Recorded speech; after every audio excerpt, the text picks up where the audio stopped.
மாற்றம் செய்யப்பட்ட குற்றவியல் சட்டங்கள் நடைமுறைக்கு வந்துள்ள நிலையில் சட்டங்களில் புதிதாக செய்யப்பட்ட மாற்றங்கள் என்னென்ன, பெயர் மாற்றத்துக்கு எதிர்ப்பு கிளம்புவது ஏன் என்பது குறித்து விளக்குகிறார் சிறப்பு செய்தியாளர் ஜெனிஃபர்.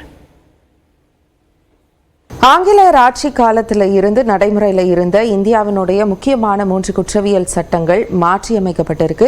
புதிய 3 குற்றவியல் சட்டங்கள் அமலுக்கு வந்திருக்கு. அது என்னென்ன, அதில் இருக்கக்கூடிய சர்ச்சைகள் என்ன அப்படிங்கிறது தான் இன்று பேசு பொருளாக மாறியிருக்கு. குறிப்பாக ஆங்கிலேயர் ஆட்சி காலத்தில் ஐபிசி அப்படின்னு இருந்த இந்திய தண்டனை சட்டம் மாற்றம் பெற்று பாரதிய நியாய சம்ஹிதா அப்படிங்கிற பிஎன்எஸ் அப்படிங்கிற சட்டமாக மாறியிருக்கு. சிஆர்பிசி அப்படின்னு சொல்லக்கூடிய இந்திய குற்றவியல் நடைமுறை சட்டம் பாரதிய நாகரிக் சுரக்ஷா சம்ஹிதா பிஎன்எஸ்எஸ் அப்படிங்கிற மாற்றம் பெற்றிருக்கு. இந்திய ஆதார சட்டம் எவிடன்ஸ் ஆக்ட் பாரதிய சாட்சி அதிநியம் அப்படின்ற பெயர்ல மாற்றம் பெற்றிருக்கு. இதுல இருக்கக்கூடிய முக்கியமான மாற்றங்கள் அப்படின்னு பாத்தீங்கன்னா, முதல் விஷயம் ஜீரோ எஃப்ஐஆர். அதாவது ஒரு நபர் எந்த குற்றம் நடந்திருந்தாலும் எந்த இடத்துல நடந்திருந்தாலும் அதற்கான முதல் தகவல் அறிக்கையை அந்த எல்லைக்குட்பட்ட காவல் நிலையத்தில் மட்டும் இல்லாமல் இந்தியாவில் இருக்க எந்த காவல் நிலையத்தில் வேணாலும் அதை பதிவு செய்ய முடியும் அப்படிங்கிறது தான் ஜீரோ எஃப்ஐஆர். அடுத்தது அந்த டெக்னாலஜியை இந்த புதிய சட்டங்களில் பயன்படுத்தணும் அப்படிங்கிறதுக்காக எஸ்எம்எஸ் மின்னஞ்சல் மூலமாக சம்மன், அதாவது அழைப்பாணை அப்படிங்கிறது ஒரு நபருக்கு அடுத்ததாக குற்றம் நடந்த இடத்துல, அதாவது ரொம்ப தீவிரமான ஹீனியஸ் கிரைம்ஸ் அப்படின்னு சொல்ற தீவிர குற்றங்கள் நடந்த இடத்துல அங்க உடனடியாக வீடியோ பதிவு, குற்றம் நடந்த இடத்துல வீடியோ பதிவு செய்யணும் அப்படிங்கிறத முக்கியமான ஒரு விஷயமாக இந்த சட்டம் சொல்லுது. அடுத்தது அதிகபட்சம் ஒரு வழக்கில், குற்ற வழக்கில் 2 ஒத்திவைப்புகள், அதாவது ஒவ்வொரு முறையும் ஒரு காரணம் சொல்லி நீதிமன்றத்தில் அந்த வழக்கை ஒத்திவைக்க கோருவோம். அந்த ஒத்திவைப்புகள் 2 முறை தான் கொடுக்கலாம் அப்படிங்கிற ஒரு புதிய சட்டமும் இந்த சட்டத்திலிருந்து அமலுக்கு வந்திருக்கு. அடுத்தது விசாரணை முடிந்து 45 நாட்கள்ல அந்த குறிப்பிட்ட நீதிபதி தீர்ப்பை வழங்க வேண்டும் அப்படிங்கிறது. விசாரணை முடிவு பெறுவதற்கு எவ்வளவு நாள் வேணாலும் ஆகலாம், ஆனால் அது முடிந்த உடனே 45 நாட்கள் தான் அந்த தீர்ப்பு வழங்குறதுக்கு காலக்கெடுவாக நிர்ணயிக்கப்பட்டிருக்கு.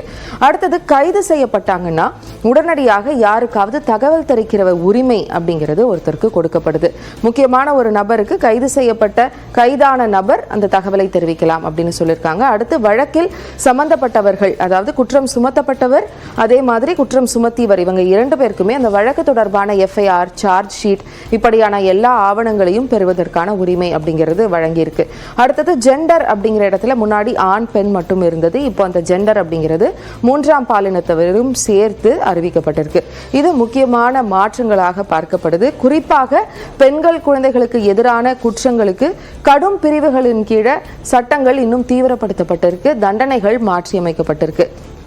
இந்த புதிய சட்டங்களுக்கு எதிர்ப்பு ஏன் அப்படிங்கிற ஒரு கேள்வி இருக்கு. சில முக்கியமான அம்சங்கள்னால எதிர்ப்பு ஏற்படுது. ஜூலை 1க்கு முன் பதிவு செய்யப்பட்ட வழக்குகளுக்கு இந்த புதிய சட்டம் பொருந்தாது. அந்த வழக்குகள் ஏற்கனவே நிலுவையில் இருக்கிற வழக்குகள் முடியறதுக்கே 20-30 ஆண்டுகள் ஆகும் அப்படின்னு சொல்றாங்க.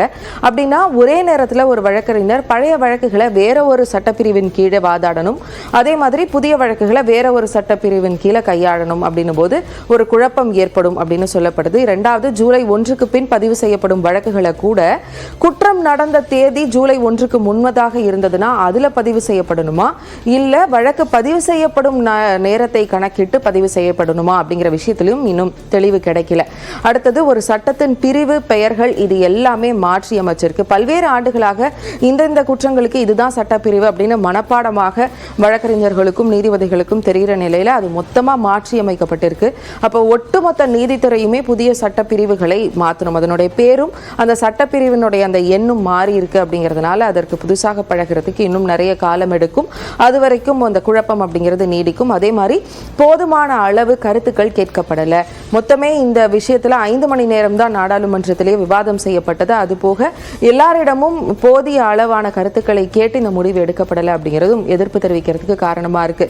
அதே மாதிரி மாநில அரசு அரசு வழக்கறிஞர்களை நியமிக்கும் போது அதுலயும் இனிமே மத்திய அரசால தலையிட முடியும் அப்படிங்கிற ஒரு சந்தேகமும் எழுந்திருக்கு. அதுவும் எதிர்ப்பிற்கு காரணமாக இருக்கு.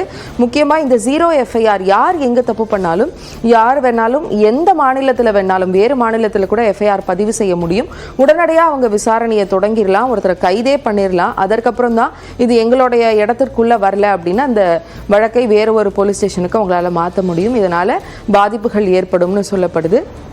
இதற்கும் எதிர்ப்புகள் வருது. அதே மாதிரி ரிமாண்ட் பண்ணக்கூடிய காலம் 15 நாட்களிலிருந்து 90 நாட்கள் வரை அதிகரிக்கக்கூடிய ஒரு ஆப்ஷனுமே இந்த புதிய சட்டத்தில் இருக்கு. அதுவும் அது வந்து மக்களினுடைய உரிமைகளை பறிக்கிற விஷயமாக இருக்கும் அப்படின்னு சொல்றாங்க. முக்கியமா நீதிமன்ற அனுமதி இல்லாம கைவிலங்கு மாற்ற அதிகாரத்தை இது காவல் நிலையத்திற்கு கொடுக்குது.